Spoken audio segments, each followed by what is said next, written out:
Kevin Renguul, March 30th, 2025, Tucson, Arizona. A 43-year-old man named Kevin Renguul walks through a quiet residential neighborhood on West Camino Tierra. The morning is calm, the streets are still, but just moments earlier, 5 aggressive dogs escaped from a nearby home. They had a known history of violence, and this time, they weren't just running free, they were hunting. Within minutes, Kevin is found lying in the road, brutally mauled, his body torn apart by repeated bites. Paramedics rush him to the hospital in critical condition. 3 days later, he's dead. A second-degree murder charge follows.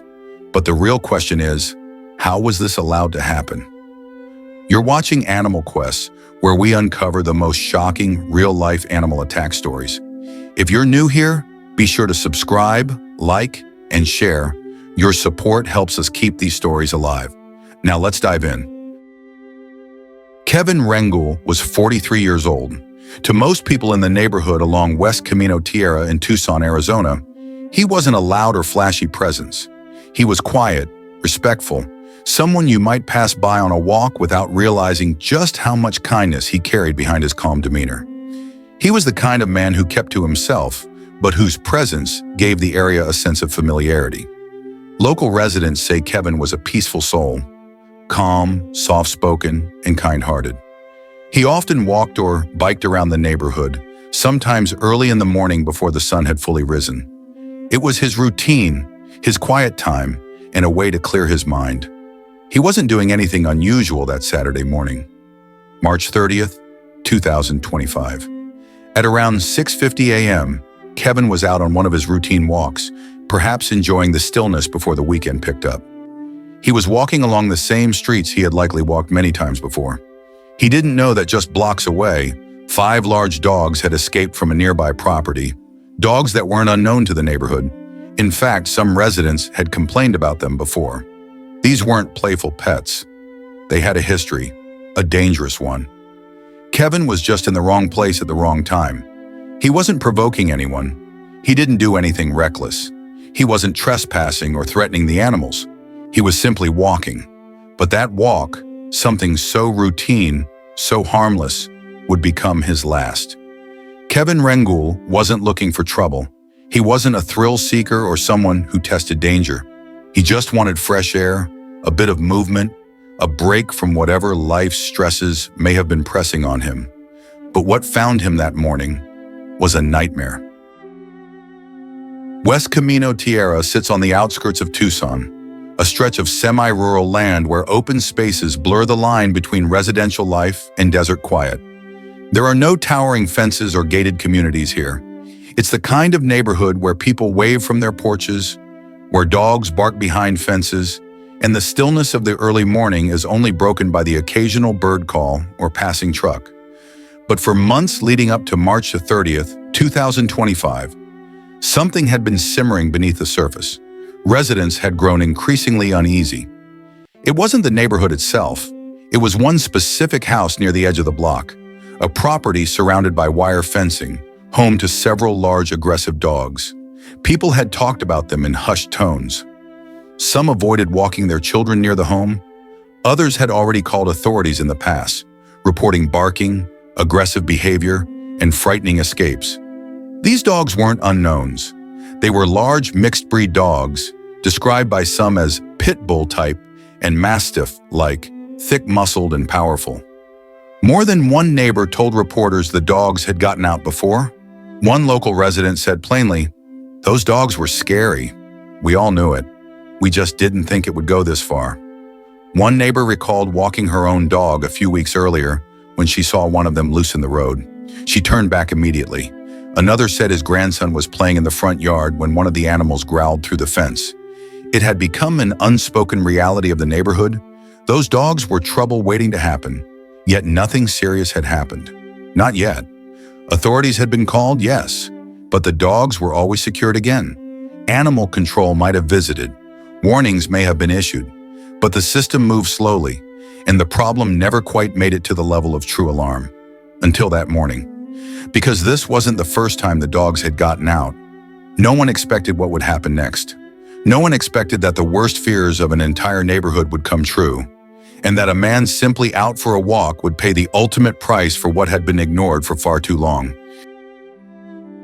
Saturday morning, March 30th, 2025. The sun had just begun to stretch over Tucson, casting soft light across West Camino Tierra. It was quiet, peaceful, the kind of morning when the world still feels half asleep. At approximately 6:50 a.m., that silence was broken. From a property on the 4,700 block of West Camino Tierra, 5 dogs escaped. They didn't charge out in a panic. They moved with a frightening purpose. The property, owned by 60-year-old Martin Martinez, had a history. No proper fencing, no secure gate, and 5 powerful mixed-breed dogs, large, muscular, territorial animals, were suddenly loose and roaming. Kevin Renguul had no way of knowing what was heading his way. He was out for his usual walk, doing nothing out of the ordinary. Just a man starting his morning in a neighborhood he trusted. He turned down a stretch of the road near Martinez's property. And that's when it happened. The dogs spotted him. What started as distant barking rapidly escalated. The barking grew closer. Then it surrounded him. Witnesses later told investigators that the growling turned into snarling, then into full-throated, guttural rage. Kevin didn't have time to react. The pack came fast. One lunged at his leg. Another went straight for his back. He tried to fend them off, kicked, screamed, pushed. But it was no use. These weren't small dogs. They weren't backing down. Neighbors were jolted from their homes by the noise. Some thought it was a fight. Others thought maybe someone was being robbed. But when they stepped outside, what they saw was far worse. Blood. Movement. A man in the street, down on the ground, surrounded. One witness called 911, breathless and panicked, shouting that a man was being attacked by multiple dogs. Another grabbed a stick and tried to scare the dogs away, but they were too far gone, locked in a pack mentality. Kevin screamed over and over until his voice gave out. By the time first responders arrived, just minutes later, the scene was chaos.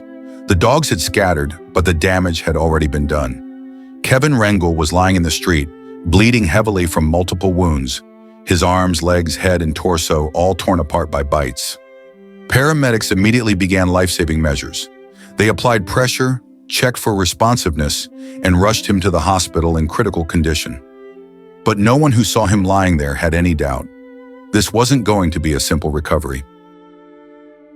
The attack itself lasted just minutes, but for Kevin Renguul, those minutes stretched into something unimaginable, a blur of terror, pain, and desperation. Kevin had no warning, no time to shield himself. The pack descended on him as one unified force. He was brought down quickly, dragged to the pavement, where the biting became relentless. One dog clamped onto his left arm, tearing through muscle.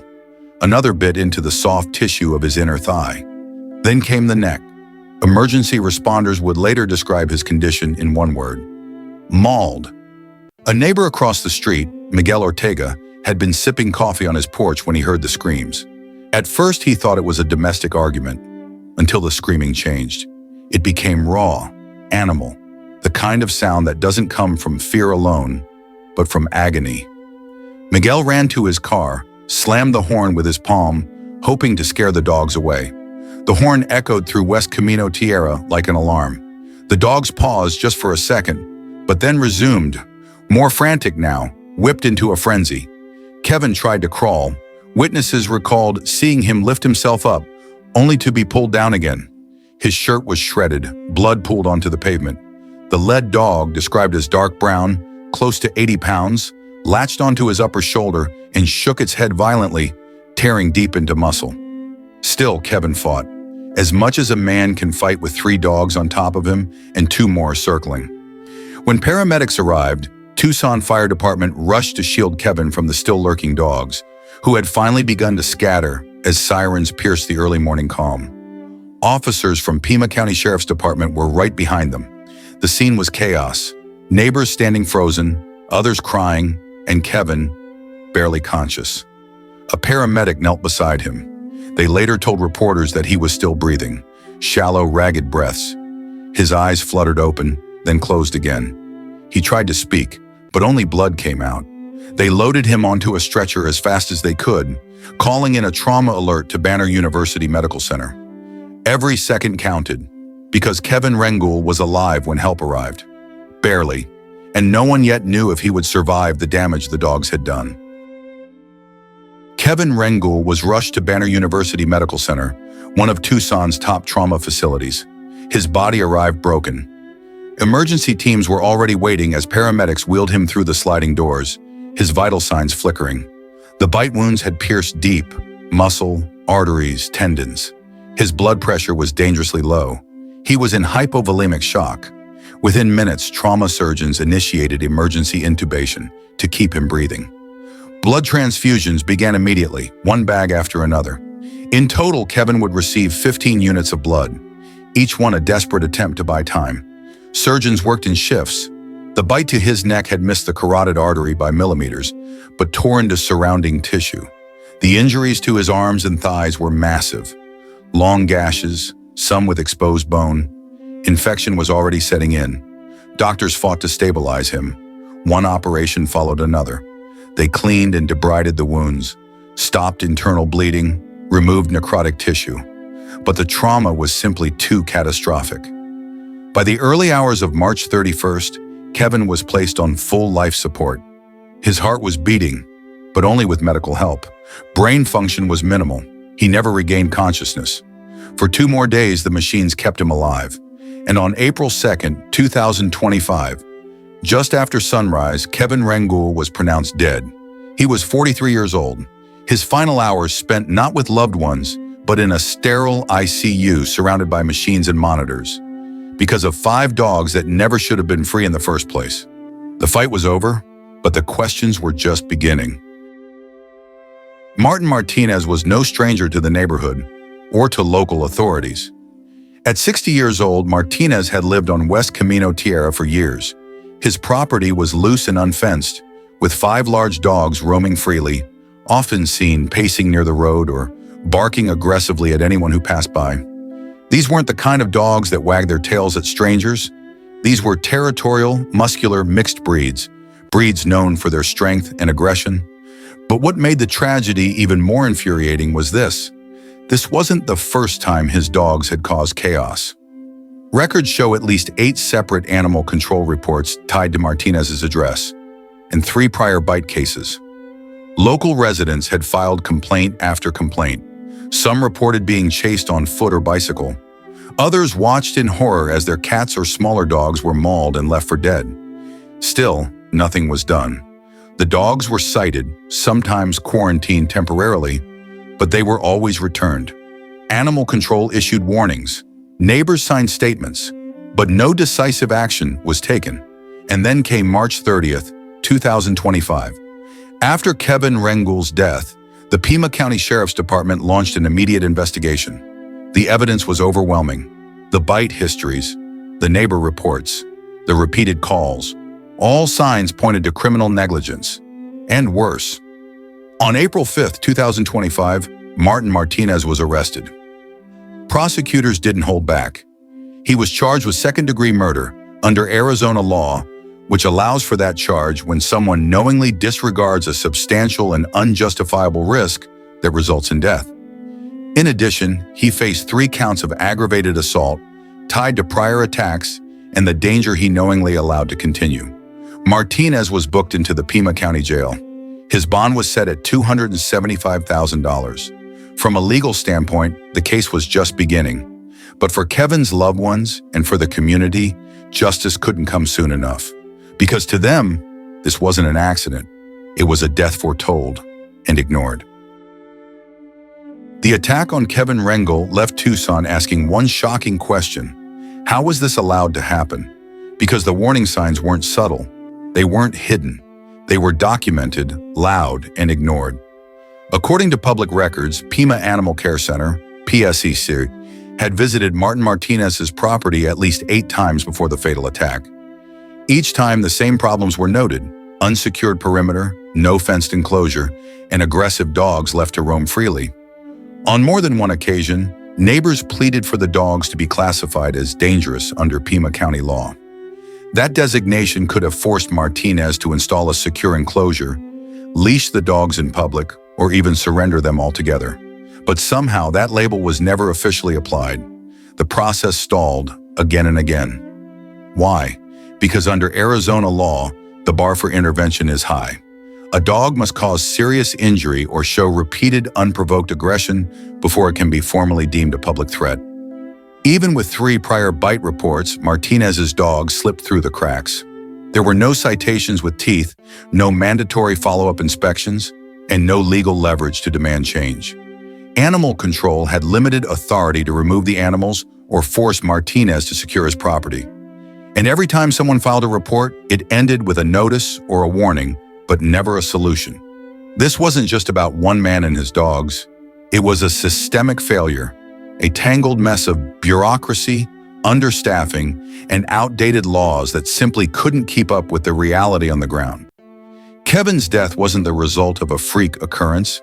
It was the natural outcome of inaction, of a process that waited too long to act until the cost was a human life. He wasn't the first person to be chased, but he was the first to never make it home. The death of Kevin Renguul did more than shock a quiet Tucson neighborhood. It sparked a wildfire of outrage, not just in West Camino Tierra, but across the city, the state, and even nationally. Within days of his passing on April 2nd, 2025, community members gathered outside the Pima County Courthouse, holding signs that read, "Justice for Kevin. Lock up the owner, not just the dogs. How many warnings does it take?" At the center of the fury was 60-year-old Martin Martinez, the man whose 5 dogs were directly responsible for the brutal attack. But it wasn't just about what happened on March 30th. It was about what could have been prevented. What made this case even more explosive was the charge Martinez faced: second-degree murder. That's a rare move in dog attack cases.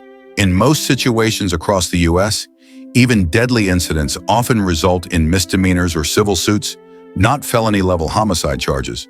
But the Pima County Attorney's Office took a stand, arguing that Martinez's repeated history of ignoring warnings, combined with the documented danger his dogs posed, amounted to extreme indifference to human life. It wasn't just Kevin who had suffered. Neighbors had been chased, pets had been mauled, and warnings had piled up. Prosecutors said this wasn't just negligence. This was criminal recklessness that deserved to be punished like any other violent act. As Martinez sat in jail on a $275,000 bond, a deeper question began to echo nationwide. How accountable should dog owners be when their animals kill? In Texas, California, and Georgia, similar cases had made headlines. In one, a woman was killed by her neighbor's dogs. The owner was sentenced to 25 years. In another, no charges were filed, and the family was left to sue privately. But Kevin's case stood out, not just for the horror of the attack, but for the legal line it tested. Because when someone keeps aggressive dogs, receives multiple warnings, and fails to take action, is that still an accident? Or is it a choice, one that should come with the highest consequences? For Kevin's family, friends, and the people of Tucson, the answer was clear. This wasn't just a tragedy, it was a preventable death, and someone had to answer for it. Kevin Renguul didn't die in a distant wilderness. He wasn't hiking through predator territory or swimming with sharks. He was walking down a neighborhood street, a place that should have been safe.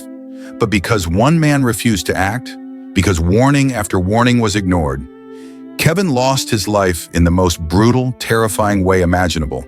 Surrounded, mauled, and left bleeding in the street. This wasn't nature. This wasn't random. This was preventable. And now a community is left grieving and asking a hard question.